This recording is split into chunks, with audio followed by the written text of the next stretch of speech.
Olá pessoal, sou Verônica Dunker e hoje vamos então encerrar com a segunda parte do tema iniciado a semana passada sobre diálogo entre adultos e jovens, sobre pais e filhos, sobre professores e alunos, treinadores, atletas, enfim, sobre orientados e orientadores. Na semana passada, só rapidamente, eu falei da importância de entender, o jovem, de conversar descontraidamente e passar tranquilidade.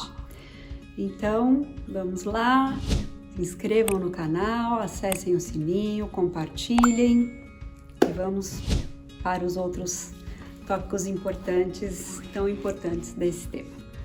Então, pessoal, vamos lá, sem perder tempo. O quarto item que eu considero muito importante num diálogo, com os jovens é não se prolongar muito, A gente às vezes tem a tendência de ser prolixo, querer falar e ficar reafirmando em cima de reafirmação. E eles ficam uma hora assim,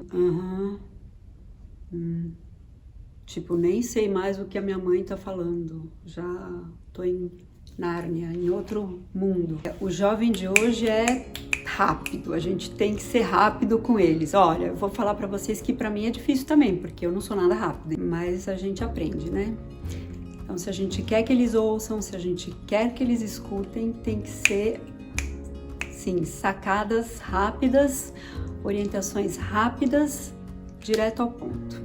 O quinto tópico importante é ser flexível. Temos que ser flexíveis. É muito importante que a gente escute o nosso filho, escute o jovem, porque eles têm argumentos, gente, e os argumentos deles são muito plausíveis. Eu gosto de usar essa palavra, enfim, muito importantes, muito pertinentes.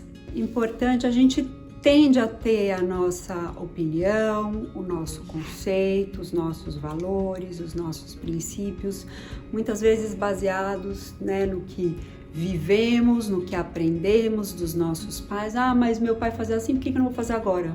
Por que não? Porque a gente aprende, Porque a gente não vai simplesmente repassar o que a gente aprendeu, a gente vai fazer uma reengenharia aí para ver se o que a gente aprendeu serve ainda ou não. Com isso, nada mais importante que ouvir o que o seu filho tem a dizer, qual é o argumento dele, qual é a justificativa dele, a opinião dele naquela conversa toda e considerar, porque considerar não significa acatar, é bem diferente. Considerar é dizer sem dizer, filho, eu respeito a sua opinião, eu entendo a sua necessidade, mas existem estes e estes pontos que a gente precisa também colocar. Então, isso é um diálogo, é uma via de mão dupla, Não é uma via só. Eu tô dizendo e você tá obedecendo. E com esta via de mão dupla, eu encerro o vídeo aqui dizendo do sexto e último tópico, que é também, e talvez o mais importante, Não ordenar, e sim orientar. Por isso que é uma via de mão dupla, Eles vão dar a direção que eles querem ir e nós vamos orientá-los no caminho, dizendo se aquela direção que eles estão tomando pode ser boa, pode ser perigosa, tem seus riscos, não tem. Como é que vai ser isso? Então, assim, a gente tem que criar os filhos e não só os adolescentes. Aí, desde criancinha, quanto mais a gente cria eles para uma situação de autonomia, Autonomia com limite. Autonomia não é deixar eles fazerem o que eles quiserem também, Então, quanto mais a gente cria eles para serem autônomos, para que eles decidam algumas coisas que eles podem decidir, tem coisa que não dá para eles decidirem, mas tem coisas que dá.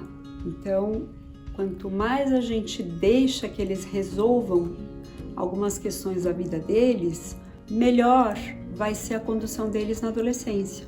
Não adianta a gente chegar lá com seus 14, 15 anos, estava até conversando com uma colega minha hoje sobre isso, e querer que eles aprendam. Se A gente foi a vida inteira na escola resolver o problema de comportamento deles com a orientadora. Nunca deixou eles resolverem. A gente precisa dar autonomia para que eles aprendam gradativamente a ser autônomos. E é orientando que a gente faz isso, porque se a gente impuser, se a gente ordenar, eles vão fugir. E aí a gente não sabe para onde eles estão indo. Então são esses 6 tópicos super importantes no diálogo: entender seu filho, conversar despojadamente, passar tranquilidade, segurança, não se prolongar, já me prolonguei, né? Ser flexível e orientar em vez de ordenar. 6 pontos importantes para construir um ótimo diálogo. Um beijo para vocês e até o próximo vídeo.